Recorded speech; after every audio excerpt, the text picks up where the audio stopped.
Hey guys, welcome back to How to Maximize. In this video, I'm going to show you how to unmute Instagram notes, right?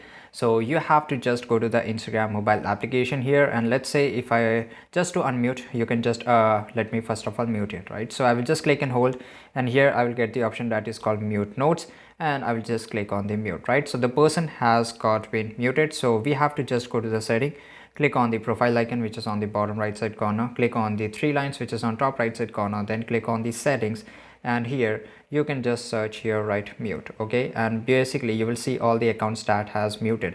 So you can see there is a separate section for the notes, so just click on here and it will load for very few seconds, so just let it load, and here click on the three dots, and basically you will get an option from here. So basically you have to click on the following, and after that you will get the option that is called mute, and here you have to just click on the notes, right? So it will get unmute. So this is pretty easy guys. If you found this video really interesting, make sure to like this video, subscribe our channel, and see you guys in the next video.